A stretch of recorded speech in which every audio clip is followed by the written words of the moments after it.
And I think that we all have our spirits are attuned to specific things that make us feel feminine, that make us feel beautiful, and that lock us into that part of our essence.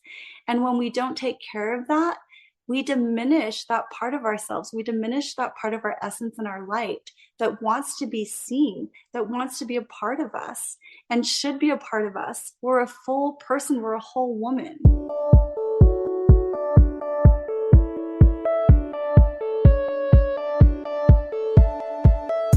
So you want to make an impact. You're thinking about starting a business, sharing your voice. How do women do it that handle motherhood, family, and still chase after those dreams? Well, listen each week as we dive into the stories of women who know. This is Call Me CEO.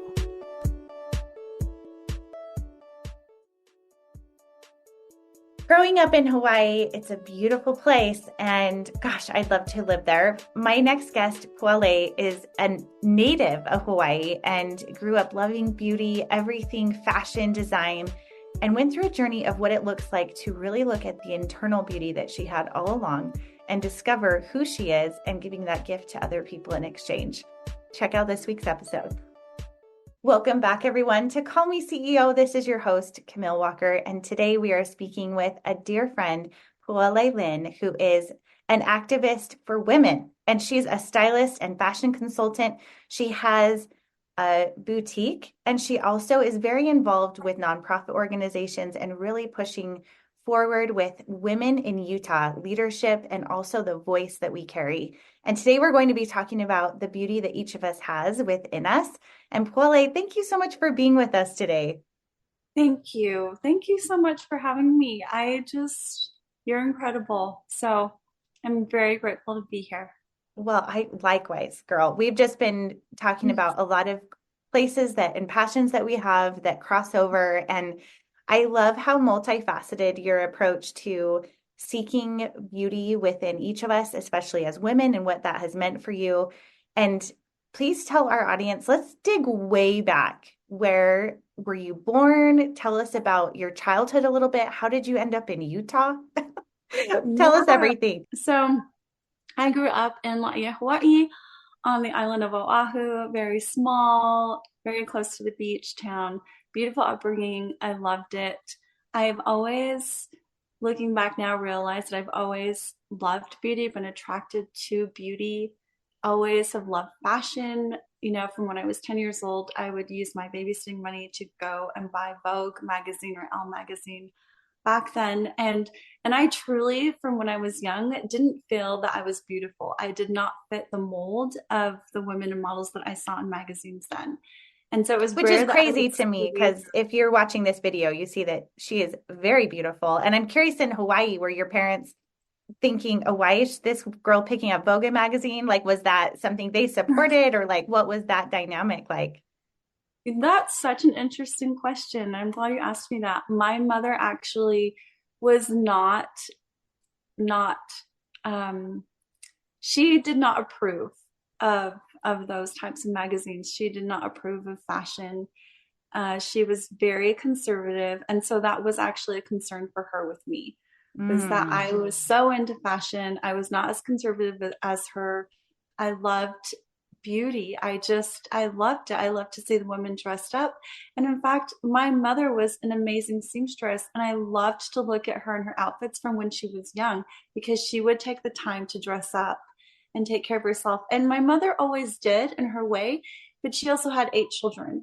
So she found ways to be very quick about it. As you would with 8 kids. Oh my gosh. Yeah, she had 8 children. She was also a math professor at the college in the town where we lived. So she was very, very busy. And I loved looking back, and I think that honestly, I believe that she really did have this as part of her. I think a lot of it I got from her, but I think when she chose to become a mom and have kids, she sort of chose to give that part of herself up. And I know that it affected her. It affected her radiance. And radiance is something that only women have. It's a purely feminine trait. And doing things like taking care of our beauty, acknowledging our beauty, because like I said, it's intrinsic in each of us. All women are beautiful. It goes without question or without saying. And we are just inherently beautiful by virtue of the nature that we exist and that we're here as women in this world. And Amen. so, yeah, and I think that we all have our spirits are attuned to specific things that make us feel feminine, that make us feel beautiful, and that lock us into that part of our essence. And when we don't take care of that, we diminish that part of ourselves. We diminish that part of our essence and our light that wants to be seen, that wants to be a part of us and should be a part of us. We're a full person, we're a whole woman, Mhm. and so much of us deny that part of ourselves. And so Yeah. it's just I'm really sad. interested I'm interested to hear. So of one of eight, where did you line up in the eight? I was the third. Okay. So you were the third. How many brothers, sisters? So two sisters and five brothers. Okay. Yeah. So I'm Yep. starting to get a little snapshot here because growing up in a family with a lot of brothers, I would imagine, and very much like the world, I think about the commercial where it's like, show me what it looks like to run like a girl. Do you remember that ad that came out and people kind of did this week run and then in the end they show Mhm. these incredible athletes doing amazing things that are women. Mhm. And I wonder for you growing up with a family predominantly that was male, do you feel like that maybe was a message to you of having to hide your femininity, or was it something that they embraced and celebrated your femininity? Oh, no, it definitely was not embraced in my home. Mm. Femininity was almost viewed because of my religious background as something that was almost shameful, that should not be cultivated, that the feminine form should not be accentuated. It should be covered up. And it's so diminishing to the woman's soul Yeah, how and did to that who we affect are. you, that Yeah, that it really messaging? affected me. I'm also an Aries, so I'm very rebellious. And I'm very much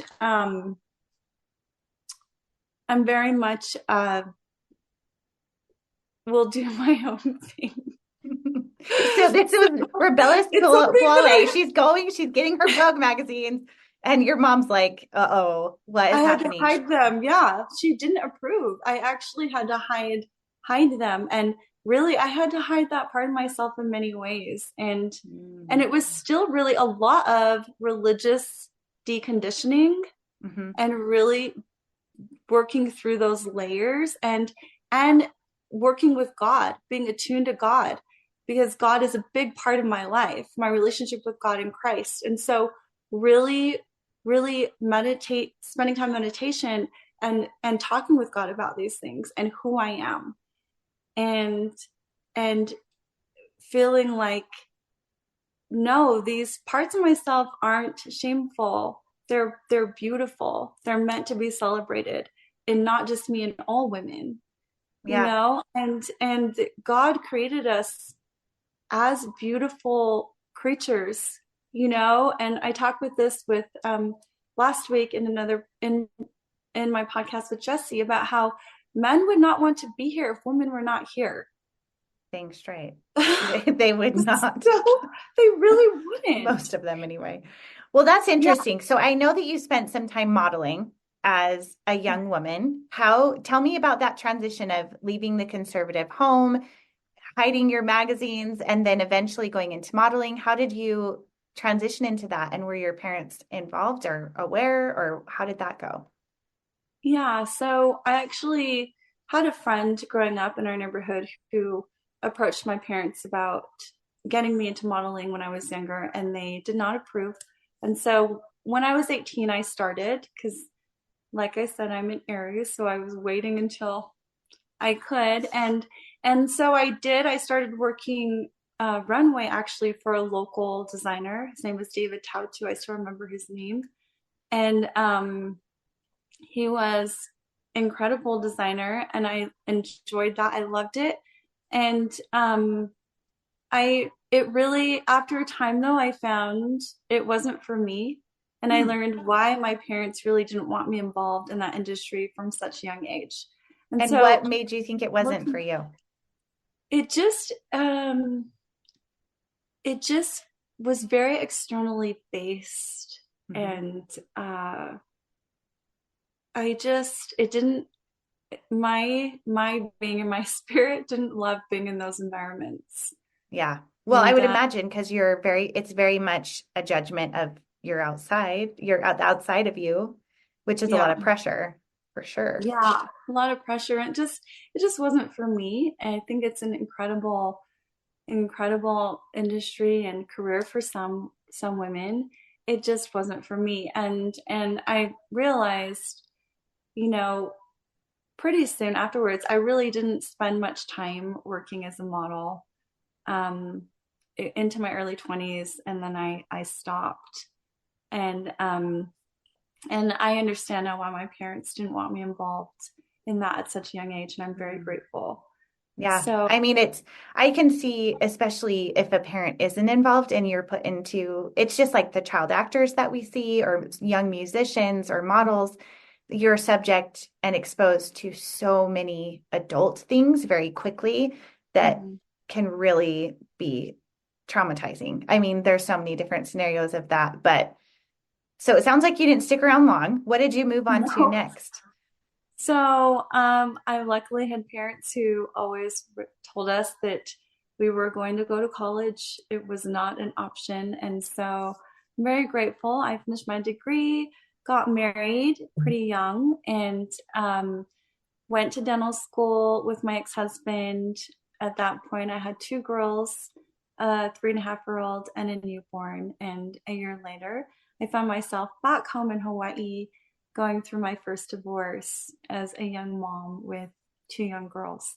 And Hmm. so, um, and that with anyone who's been through divorce, it's devastating under any circumstances. And the reasons for that divorce really were devastating and really left me questioning my worth and who I was.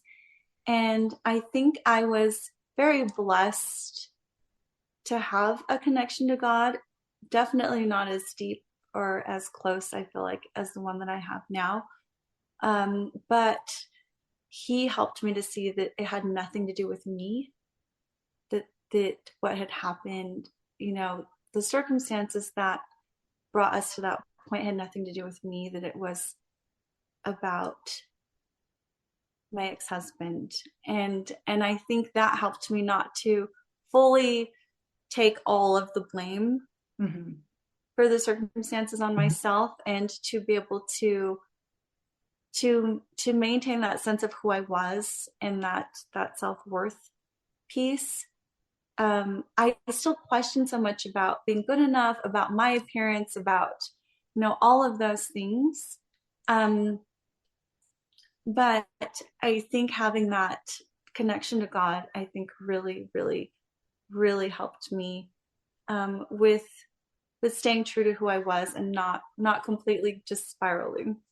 Yeah. And it was, you know, not that it wasn't difficult, and I'm grateful in so many ways because that was my first experience with therapy, you know, and How understanding long were how you difficult married that to? is.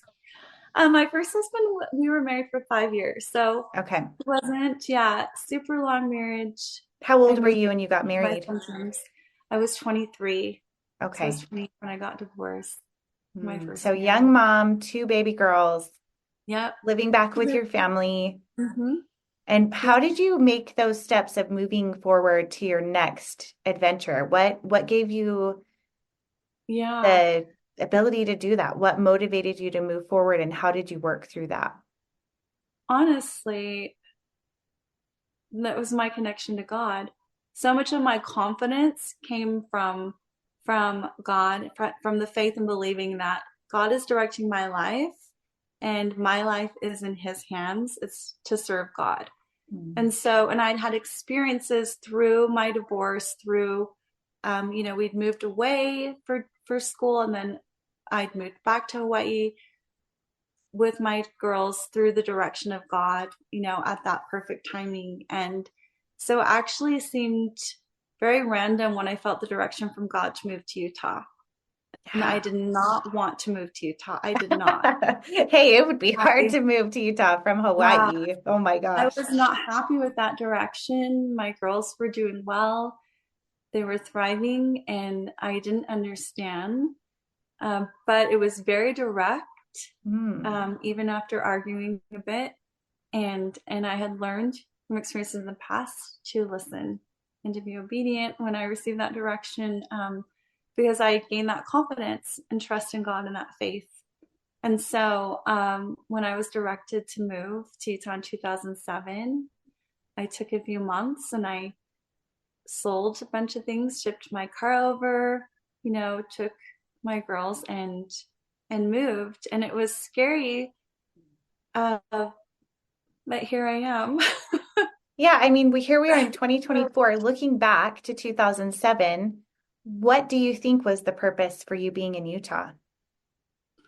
I know now it has been to help and serve women.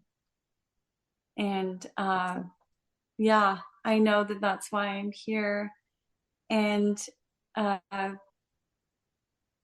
it really is. This is where I know I would not be able to make the impact at home in Hawaii that I'm making here.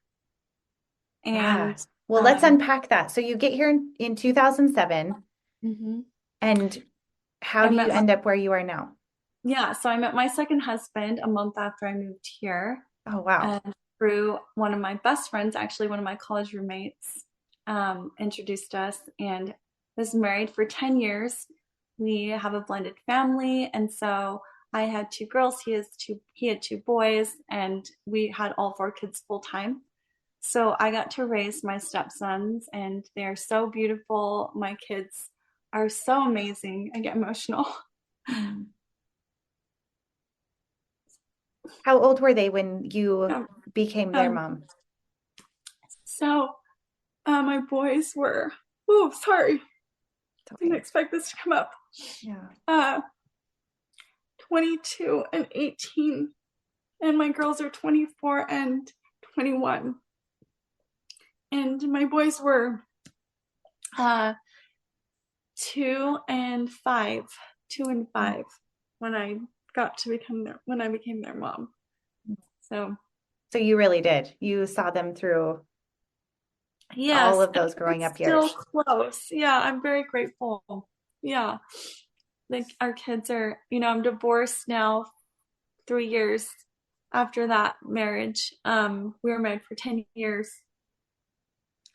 And my kids are they're so amazing, and they're all still very close and just the sweetest kids. That's Very blessed. awesome. That's not easy to do, to come into that situation and have your children and family unit stay intact like that.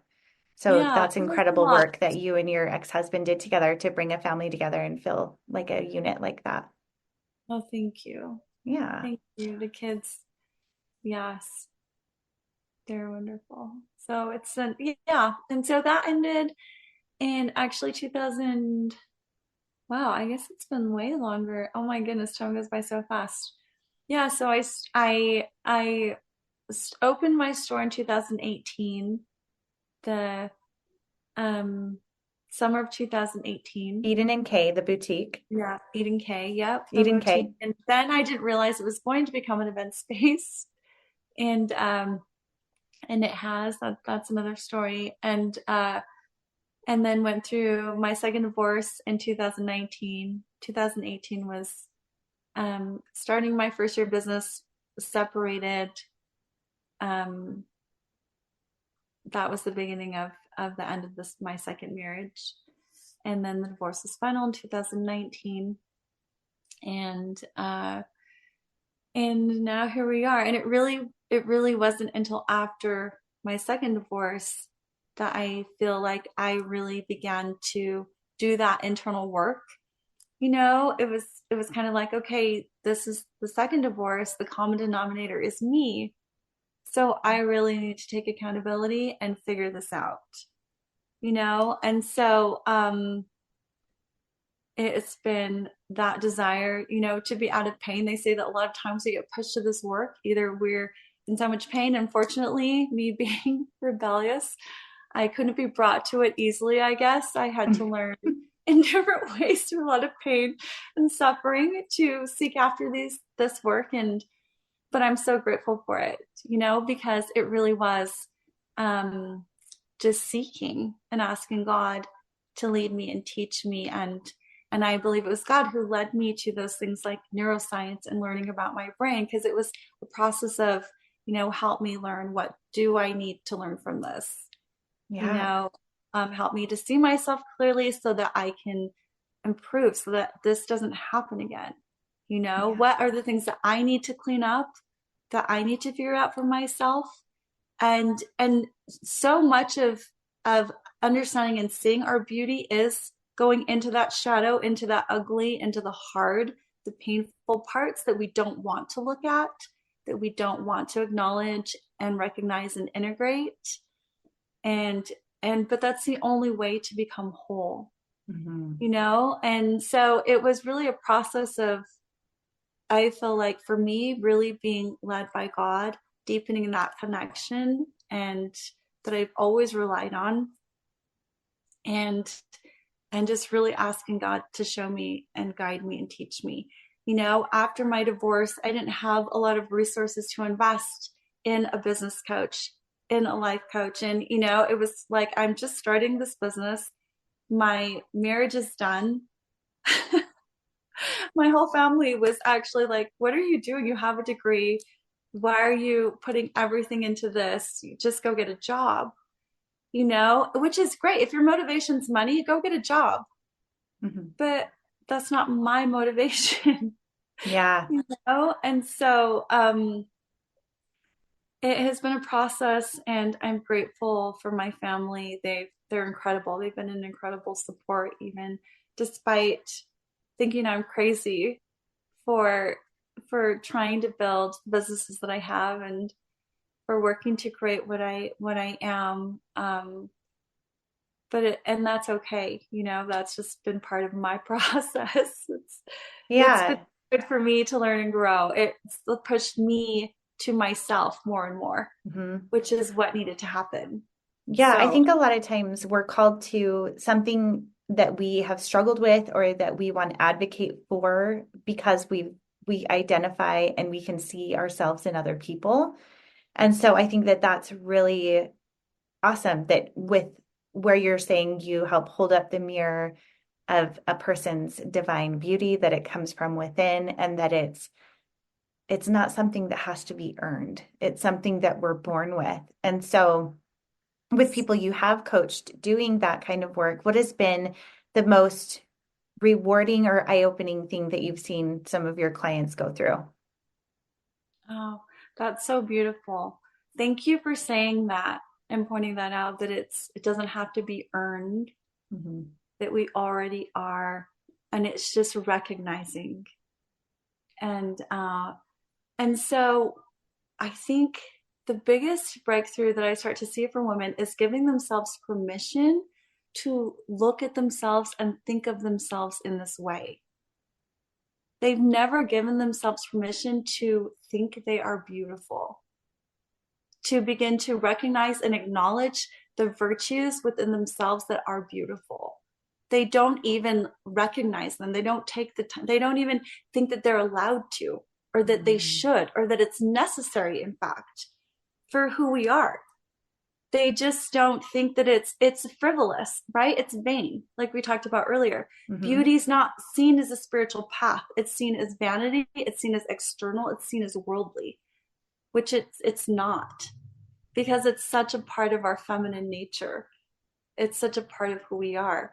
And bringing that feminine beauty out, that feminine, it's part of our power. But we don't believe it. And the thing is, we're so quick, we attune ourselves to everyone else's beauty. We recognize it and see it in everyone else, or we'll point things out. But the thing is, we we can see so much more in others when we take the time to see in ourselves. And it truly is true. You cannot give to others. You cannot be authentic what you don't have for yourself. Mm-hmm. You can't. It's not possible. And the more that you cultivate something in yourself, the more that you see it in yourself, the more you get to enjoy and see it in others. Yes, I believe this 100%. I feel like this is something where okay, I'm a big Taylor Swift fan. If any of you have been listening to the Tortured Poets Department, there is a lot of lyrics in there about beauty is okay. There's a song called Clairvaux. Mm-hmm. And in that song, she talks about how through decades of time, women are appreciated for their beauty, but almost like they're handpicked as a rose that wilts, that you have this internal clock that is ticking. And she says something like beauty is a roar on all fours until it's over. Like it's you hit this perfect light and then it's done. And I think that it's such a terrible reality, especially in media where she, is this major pop star and has to deal with all the criticism that, Mm-hmm. gosh, that my favorite people I've ever met are those who you can see so much light within them and they give compliments so genuinely and so freely because you can see that they feel that way about themselves. And if there is one gift I could give to my daughter, it would be for her to recognize and know how beautiful and incredible she is intrinsically Mm-hmm. and outward too. I think there's just so many unique capabilities and possibilities for all women. And so it's, oh Yeah. gosh, she's in junior high right now. And I just look at her and I know we've all been there. Like that's the worst age about Oh, where, you kind of lose that school age innocence and you start to look at the mirror and wonder about your unique features and wonder if you measure up. And that with the age of social media, like there's just so much. So the work that you're doing and helping mhm. women to recognize that they are beautiful and there's nothing else that they need or gain to be that way is really impactful. Yeah. Yeah. They, it's like a flower, we don't assume ever that a flower is not pretty or beautiful. Mm-hmm. No matter the variety of flowers are here, they bring beauty. That is the same with women, all different varieties. Beautiful without saying it's undeniable. And so just recognizing that, knowing that, own that, and it makes such a difference for women, and we just, sorry, I know I say so much. I need to I don't know. I'm trying to break that habit. I noticed it in another interview. Um, but we just, and what can it hurt? We get to choose how we want to think. And the Yeah. universe is literally everyone, everything's energy. Everyone, the universe, everything is simply responding to who we believe we are and Mm-hmm. what we're telling the universe about who we are. It's so internal and it's so much work because so much of our self talk is not where it needs to be. It's not truthful. It's actually false. Mm-hmm. And so that's what really building true intrinsic beauty is. It's getting back to truth, the truth of who you are, the truth of your being, and learning how to think of yourself in correct ways is your divine self, truthfully. And it's not a vain thing.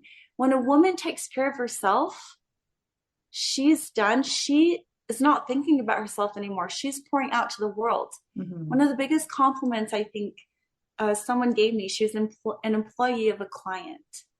And she said, she was talking about my client. She said she meets with a lot of different women from all different, very high profile women that she meets and that we meet. And she said, there's a difference between you and the others. She said the others, when they're around her with us, treat us one way.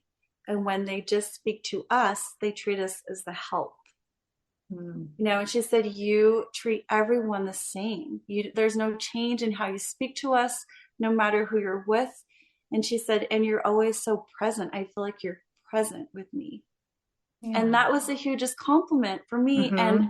and and and I think the reason I'm able to do that is because I take care of myself first. I take care of myself, my appearance in these ways so that I feel my radiance. So when I'm with others, I'm not thinking about myself at all. It's not about me. It's about them. and I can be present and I can be pouring from a full cup because I've taken care of myself and I have that now to give. I love And that. That's really beautiful. And I'd be curious to hear what are those ways that you're pouring into yourself so that you have that ability to give to others? yeah, so it starts with, how we think. So how I see myself. It started with how I see myself. And I remember it was a process of going through, and instead of reversing, and a lot of the times we go through the list, we look in the mirror and go, all these things that I don't like that I want to change, and reversing that to what I love about my physical appearance, reversing that to, oh, so and so said I was charming, like how am I charming, learning to actually fully receive compliments and Mm-hmm. understand them and internalize them. We internalize the criticism so quickly, the mean comments so quickly and so easily, but we don't internalize compliments. Oftentimes we brush them off, and it was listening to what God was telling me about myself before maybe I couldn't believe it about myself first, so asking God and going to different things and thinking about what other people had told me and then looking at recognizing, oh my goodness, I am kind. How am I kind? I am, and then being like, well, I want to be more kind. How do I become more kind? How do I become more lovely? How do I become more tranquil? And how am I exquisite? Who doesn't want to be exquisite? So, what does that Yeah. mean to you? How do you Yeah. become more exquisite? You know? And Mm-hmm. so and we think that it's vain to think this way, but it's not. It can only benefit you and everyone else to Mm-hmm. know this about yourself Yeah, and to that's cultivate it. beautiful. What do you think if you could tell your younger self, that young girl living in Hawaii, getting those Vogue magazines, looking at the images of people she didn't think she looked like as beautiful, what would be the message that you would give to that little girl? I would tell her to stop looking at everyone else, that there's nothing outside of her that can tell her she's beautiful or tell her who she is. I would tell her to look at herself and to cultivate herself from the inside out, who she truly is. And I'm so grateful to my parents because I know that that's what they focused on in their children and in me was our inner selves and our inner beauty. And and I think I'm grateful they didn't focus on the external as much, now that I see what they were trying to teach us and what they were trying to teach me. um and I would tell her that she's so beautiful and unique, that uniqueness is beauty. I think then I wanted to be blonde haired, blue eyed. I didn't want to look anything like me, which is so sad. Mm-hmm. And there's so many girls out there who are the same way, who don't want to be who they are. So, And what would you say to your mom? And I don't know if maybe you have had this conversation, but looking back and maybe now that you're a mother and you've been through this journey, what do you think you would say to her? oh, I love her and I see her and I recognize how she sacrificed herself for her kids, and I'm grateful. But also that she didn't need to, that I wish that she would have embraced all of herself Mm. because it would have served her and all of us in profound ways if she had allowed herself, if she lived fully as her full self and never felt that she had to disregard parts of herself or suppress parts of herself, because I know that was a part of her and I know Mm-hmm. that she loved it, because when she was younger she did. And I think that it was a trade-off for her, and it doesn't have to be a trade-off. It never should be. That's not how it's meant to be. We're meant to pour from a full cup, and it is how we're meant to exist in joy and living as our fullest selves. And so, yeah, Oh, I that's love that. Well, I mean, gosh, that's a journey that is so profound and internal. I can tell you've done so much work with that and you're helping so many others to do the same. So thank you for sharing that message. And Thank you. one question I've been asking all of our guests is a motherhood moment you would like to share. And also, what are you reading, watching, or listening to? Okay, so a motherhood moment I would like to share. My kids are older, and so any opportunity that I get to serve them, I look for. And so I had a beautiful moment just on Saturday. I brought my oldest lunch, and luckily she was doing my younger daughter's hair. So Oh, fun. I got to see both of them at the same time on the way to an event. I dropped off lunch to them and just got to give them a hug and tell them I love them. Hmm. So that was my last motherhood moment I got to experience on Saturday. And I'm grateful for that. Right now, I am obsessed with 10x is easier than 2x by Ed Hardy and Dan Sullivan. That has Hmm. become my life Bible, my business Bible. It speaks to true growth. It's all about transformation. And it's just a profound, profound book, That profound sounds word. So, amazing. Did yeah, you it's listen to it or excellent. read it? Which way did you prefer it? I listened to it. I've listened to it multiple times, and then um, I don't have a hard copy right now. I've borrowed one, but definitely get the hard Yeah, copy. I'll check that out for sure. Yes. Their other book that they wrote together is called The Gap and the Gain. Oh, yeah, I read that Lead one. to Life. Yeah. Mhm. So this is the next one. It's 10x is easier than 2x. You will Okay.